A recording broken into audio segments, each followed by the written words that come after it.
ಖಾರ ಬಣ್ಣ ಮತ್ತು ರುಚಿ ಆಚಿ ಚಿಲ್ಲಿ ಪೌಡರ್. ಹುಬ್ಬಳ್ಳಿ ಧಾರವಾಡ ಅವಳಿ ನಗರದಲ್ಲಿ ಬೆಳಗದ ಎಲ್ಇಡಿ ದೀಪಗಳು ಟೆಂಡರ್ ಆದ್ರೂ ಕಾಮಗಾರಿ ನಡೆಸುವುದಕ್ಕೆ ಗುತ್ತಿಗೆದಾರರು ಹಿಂದೇಟು. ಬೀದಿ ದೀಪಗಳ ನಿರ್ವಹಣೆ, ವಿದ್ಯುತ್ ಬಿಲ್ಗಾಗಿ ಕೋಟಿ ಕೋಟಿ ಖರ್ಚು.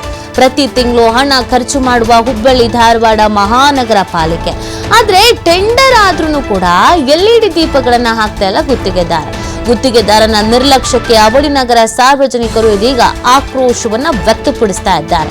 ಎಲ್ಇಡಿ ದೀಪಗಳ ಅಳವಡಿಕೆಯಿಂದ ಖರ್ಚು ಕಡಿಮೆಯಾಗುವ ಲೆಕ್ಕಾಚಾರ. ಹೀಗಾಗಿ ಕಳೆದ ಜೂನ್ನಲ್ಲಿ 93 ಕೋಟಿ ವೆಚ್ಚದ ಟೆಂಡರ್ ಪ್ರಕ್ರಿಯೆ ಆದರೆ ಈವರೆಗೆ ಎಲ್ಇಡಿ ದೀಪಗಳ ಅಳವಡಿಕೆ ಕಾರ್ಯ ಮಾತ್ರ ನಡೆದಿಲ್ಲ.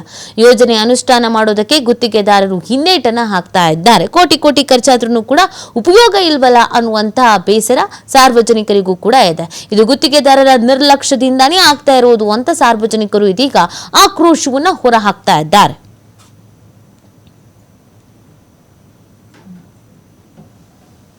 ಮಹಾನಗರ ಪಾಲಿಕೆಯಿಂದ ನಮ್ಮ ಮಹಾನಗರ ಜನತೆಗೆ ನಾವು ಎಲ್ಇಡಿ ದೀಪವನ್ನು ಎಲ್ಲ ನಮ್ಮ ಜನತೆಗೆ ಕೊಡಬೇಕಂತೇಳಿ ಸಾಕಷ್ಟು ನಾವು ಕೆಲಸವನ್ನು ಮಾಡ್ತಾಯಿದ್ದೇವೆ ಅದರ ಪರವಾಗಿ.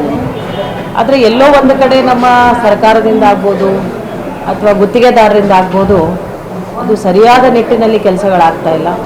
ಈ ಗುತ್ತಿಗೆದಾರರ ಒಂದು ಏನು 94 ತಿಂಗಳ ಕಾಲ ಒಂದು ಬ್ಯಾಂಕ್ ಗ್ಯಾರಂಟಿಯನ್ನು ಕೊಡಬೇಕಂತೇಳಿ ಮಾನ್ಯ ನಮ್ಮ ಏನು ಒಂದು ಜಡ್ಜ್ ಕಮಿಟಿ ಇರ್ತೈತಿ ಅದರಲ್ಲಿ ಒಂದು ಟರಾವನ್ನು ಮಾಡಿಕೊಟ್ಟಿದ್ದಾರೆ, ಅಂದರೆ ಒಂದು ಕಂಡೀಷನನ್ನು ಹಾಕಿಕೊಟ್ಟಿದ್ದಾರೆ. ಈ ಕಂಡೀಷನನ್ನು ನಾವು ಪ್ರಾಕ್ಟಿಕಲ್ ಆಗಿ ಥಿಂಕ್ ಮಾಡಿದರೆ 94 ತಿಂಗಳ ಕಾಲ ಕೊಡಲಿಕ್ಕೆ ಅದು ಅಸಾಧ್ಯ ಯಾವುದೇ ಒಬ್ಬ ಗುತ್ತಿಗೆದಾರ. ಆದರೆ ಆ ಎಲ್ಇಡಿ ಬಲ್ಬ್ಗಳನ್ನು ಇಡೀ ಹುಬ್ಬಳ್ಳಿ ಧಾರವಾಡದಲ್ಲಿ 87 ವಾರ್ಡ್ಗಳಲ್ಲಿ ಕೂಡ 82 ವಾರ್ಡ್ಗಳಲ್ಲಿ ಕೂಡ ಹಾಕಬೇಕು ಅನ್ನೋಂಥದ್ದಿತ್ತು.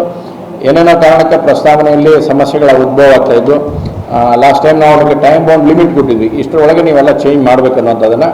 ಈಗ ಟೆಂಡರ್ ಪ್ರಕ್ರಿಯೆಯಾಗಿ ಎಲ್ಲ ಬಂದಮೇಲೆ ಕೂಡ ಟೆಕ್ನಿಕಲ್ ಸಮಸ್ಯೆನ ಅದರಲ್ಲಿ ಉದ್ಭವ ಆಗಿದೆ. ಟೆಕ್ನಿಕಲ್ ಸಮಸ್ಯೆ ಉದ್ಭವ ಆಗಿದ್ದ ಕಾರಣಕ್ಕಾಗಿ ನಾವು ಮಾನ್ಯ ಕಮಿಷನರ್ ಅವ್ರಿಗೆ ಕೇಳಿದ್ದೇವೆ ಮತ್ತು ಉಸ್ತುವಾರಿ ಸಚಿವರಿಗೆ ಹೇಳಿದ್ದೇವೆ ಮತ್ತು ಸಂಬಂಧಪಟ್ಟಿರ್ತಕ್ಕಂಥ ಇಡಿ ಮಿನಿಸ್ಟ್ರಿಗೆ ಕೂಡ ತಿಳಿಸುವಂಥದ್ದು ಮಾಡ್ತಾಯಿದೆ. ಯಾಕಂದ್ರೆ 94 ತಿಂಗಳದ ಬ್ಯಾಂಕ್ ಗ್ಯಾರಂಟಿ ಅವ್ರು ಕೊಡಬೇಕಂತಾರೆ, ಅಷ್ಟು ಕೊಡುವಂಥದ್ದು ಆಗ್ತಾ ಇಲ್ಲ ಗೊತ್ತಿಲ್ಲ. ಆದರೆ ಇಮಿಡಿಯೇಟಾಗಿ ಇಲ್ಲಿ ಲೈಟಿಂಗ್ ವ್ಯವಸ್ಥೆ ಮಾಡಬೇಕನ್ನೋ ಕಾರಣಕ್ಕಾಗಿ ಅದನ್ನು ಯೋಚನೆ ಮಾಡೀವಿ. ಅದನ್ನು ಕೂಡ ಈಗ ಸಂಬಂಧಪಟ್ಟಿರ್ತಕ್ಕಂಥ ಅಧಿಕಾರಿಗಳಿಗೆ ತಿಳಿಸಿ